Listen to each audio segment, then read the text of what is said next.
આજે હું તમારી સાથે શેર કરીશ મંચુરિયનને ટક્કર મારે તેવી ક્રિસ્પી ભાખરીની રેસીપી.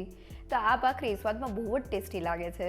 તેને આપણે થોડા શાકભાજી અને સ્પેશિયલ મસાલા સાથે તૈયાર કરશું. સાથે ભાખરીને શાકભાજી અને લોટના પરફેક્ટ માપ સાથે તૈયાર કરશું અને અમુક ટિપ્સ સાથે તેને એકદમ ક્રિસ્પી તૈયાર કરશું.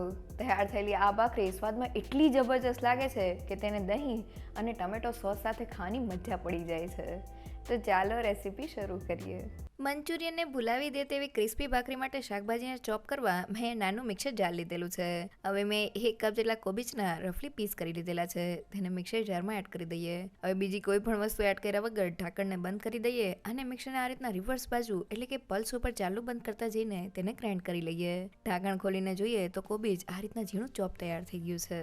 હવે મેં અહીંયા 1/4 કપ અને એક અડધા નંગ જેટલા ગાજરના રફલી પીસ કરી લીધેલા છે અને ઢાંકણ બંધ કરીને મિક્સરને રિવર્સ બાજુ ફેરવતા જઈને તેને ગ્રાઇન્ડ કરી લઈએ. ઢાંકણ ખોલીને જોઈએ તો ગાજર પણ આ રીતનું ઝીણું ચોપ તૈયાર થઈ ગયું છે. અને હવે ભાખરીનો લોટ બાંધવા મિક્સિંગ બાઉલમાં 1 કપ જેટલું ઝીણું ચોપ કરેલું કોબીજ એડ કરી દઈએ. સાથે 1/4 કપ જેટલું ઝીણું ચોપ કરેલું ગાજર અને મેં 1/4 કપ જેટલા કેપ્સિકમના ઝીણા ટુકડા કરી લીધેલા છે. સાથે મેં અડધા કપ જેટલી લીલી ડુંગળીનો સફેદ ભાગને કટ કરી લીધેલો છે અને તેટલા જ પ્રમાણમાં એટલે કે અડધા કપ જેટલી લીલી ડુંગળીના લીલા પાન લીધેલા છે. તો શિયાળાને લીધે લીલી ડુંગળી સિઝનમાં છે. સાથે અડધા કપ જેટલા કોથમીરના પાન એડ કરી દઈએ. સાથે તીખાશ માટે 2 થી 3 નંગ જેટલા લીલા મરચાંના ટુકડા એડ કરી દઈએ અને 1 મોટી ચમચી જેટલી આદુ લસણની પેસ્ટ એડ કરી દઈએ અને મસાલામાં સ્વાદ પ્રમાણે મીઠું, અડધી ચમચી જેટલો મરી પાવડર એડ કરી દઈએ અને મેં અહીં 1 ચમચી જેટલો સોયા સોસ લીધેલો છે. સાથે તીખાશ માટે મેં 1 મોટી ચમચી જેટલો રેડ ચીલી સોસ લીધેલો છે અને 1 મોટી ચમચી જેટલો ટમેટો કેચઅપ એડ કરી દઈએ. સાથે 1 ચમચી જેટલો લીંબુનો રસ એડ કરીને બધા જ મસાલાને શાકભાજી સાથે મિક્સ કરી લઈએ. તો રેગ્યુલર મસાલા સાથે થોડો soya sauce, red chilli sauce અને ટમેટો કેચઅપ એડ કરવાથી ભાખરીનો સ્વાદ એકદમ સરસ આવે છે. અહીંયા લીંબુના રસની જગ્યાએ તમે વિનેગરનો ઉપયોગ પણ કરી શકો છો. તો બધા જ મસાલા શાકભાજીમાં મિક્સ થઈ ગયા છે. હવે લોટ બાંધવા માટે મેં 1 કપ જેટલો ઘઉંનો જાડો લોટ એટલે કે આ રીતનો ભાખરીનો લોટ લીધેલો છે. સાથે બાઇન્ડિંગ માટે અડધા કપ જેટલો ઘઉંનો લોટ લીધેલો છે. તો રેગ્યુલર રોટલી કરવા માટે જે લોટ વાપરતા હોય તે જ લીધેલો છે. સાથે મેં 1/4 કપ અને ફક્ત 4 મોટી ચમચી જેટલો ઝીણો રવો લીધેલો છે. સાથે 1/4 કપ અને ફક્ત 4 મોટી ચમચી જેટલો ચણાનો લોટ લીધેલો છે. તો જેને એકદમ સહેલુંમાં જેટલા મેં શાકભાજી લીધેલા છે તેટલો જ મેં લોટ લીધેલો છે. બંનેનું માપ સરખું રાખેલું છે. હવે બંને વસ્તુને સારી રીતે મિક્સ કરી લઈએ. તો શાકભાજી લોટમાં મિક્સ થઈ ગયા છે જેનાથી લોટમાં આ રીતનું એક બાઇન્ડિંગ આવી ગયું છે. તો હવે ફક્ત 1 થી 2 ચમચી જેટલું પાણી એડ કરીને ભાખરીના લોટને બાંધી લઈએ. તો ભાખરીના લોટમાં આપણે શાકભાજી એડ કરેલા છે એટલે લોટ બાંધતી વખતે આપણે વધુ પડતું પાણી એડ નથી કરવાનું, નહીં તો લોટ ઢીલો થઈ જશે. તો તમે જોઈ શકો છો કે મેં લોટને બાંધી લીધેલો છે.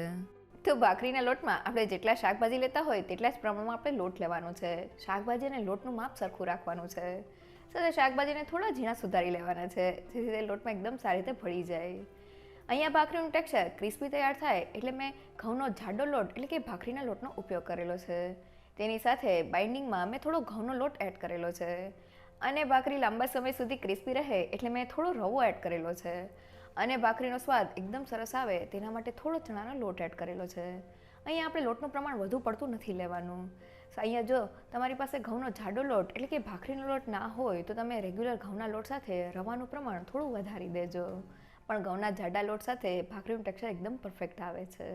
સાથે મસાલામાં મેં રેગ્યુલર મસાલા સાથે થોડો સોયા સોસ, ચીલી સોસ અને ટમેટો સોસ એડ કરેલો છે.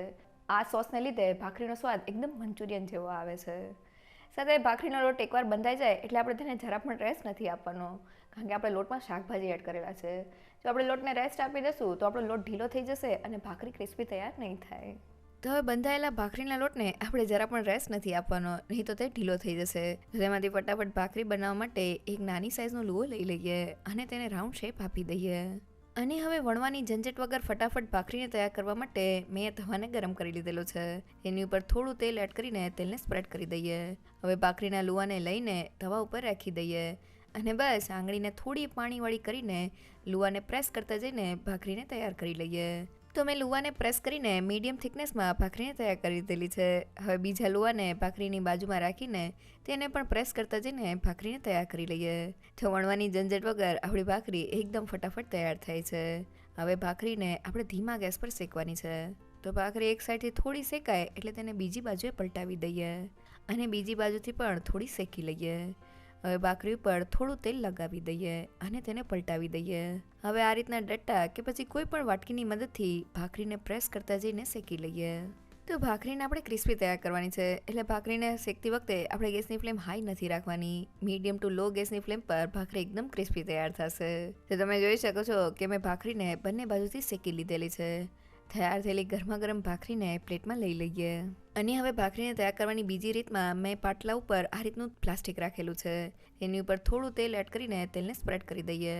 તેની ઉપર ભાખરીના લુવાને રાખી દઈએ અને હાથની આંગળીઓને પાણીવાળી કરીને લુવાને પ્રેસ કરતા જઈને ભાખરીને તૈયાર કરી લઈએ. તો આપણે ભાખરીની થિકનેસ વધુ પડતી જાડી નથી રાખવાની. તો તમે જોઈ શકો છો કે મેં ભાખરીને મીડિયમ થિકનેસમાં તૈયાર કરી લીધેલી છે. હવે તેને પ્લાસ્ટિકથી અલગ કરી લઈએ. અને હવે ભાખરીને શેકવા માટે ગરમ તવાને થોડા તેલથી ગ્રીસ કરી લઈએ. તૈયાર કરેલી ભાખરીને તવા ઉપર રાખી દઈએ. તો ભાખરી થોડી કૂક થાય એટલે તેને પલટાવી દઈએ. અને હવે ભાખરી ઉપર થોડું તેલ લગાવી દઈએ અને તેને ડટ્ટાથી પ્રેસ કરતા જઈને ક્રિસ્પી તૈયાર કરી લઈએ. તો ભાખરીને કૂક કરતી વખતે ગેસની ફ્લેમ ધીમી રાખશું તો જ ભાખરી એકદમ ક્રિસ્પી તૈયાર થશે. તો આપણી ભાખરી બંને બાજુથી એકદમ સારી રીતે શેકાઈને ક્રિસ્પી તૈયાર થઈ ગઈ છે. તૈયાર થયેલી ભાખરીને પ્લેટમાં લઈ લઈએ. જોતાં જ ખાવાનું મન થઈ જાય એવી આપણી ટેસ્ટી ભાખરી તૈયાર થઈ છે. એકવાર જરૂરથી ટ્રાય કરજો. અહીંયા ભાખરીને બનાવતી વખતે આપણે ભાખરીની થિકનેસ મીડિયમ રાખવાની છે. જો આપણે ભાખરીને વધુ પડતી જાડી રાખશું તો ભાખરી શેકાઈ ગયા પછી થોડી વારમાં પોચી પડી જશે અને એકદમ પતલી ભાખરી બરાબર તૈયાર નહીં થાય. મીડિયમ થિકનેસવાળી ભાખરી એકદમ પરફેક્ટ લાગશે. સાથે ભાખરીને શેકતી વખતે આપણે તેને ધીમા ગેસ પર શેકવાની છે અને શેકાતી વખતે થોડું તેલ એડ કરીને ભાખરીને પ્રેસ કરવાથી તેનું એકદમ ક્રિસ્પી ટેક્સચર તૈયાર થશે.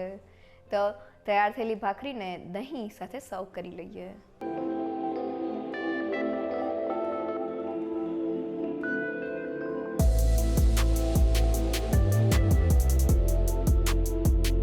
મંચુરીને ટક્કર મારે તેવી આ ભાખરી એકવાર ચોક્કસથી ટ્રાય કરવા જેવી છે.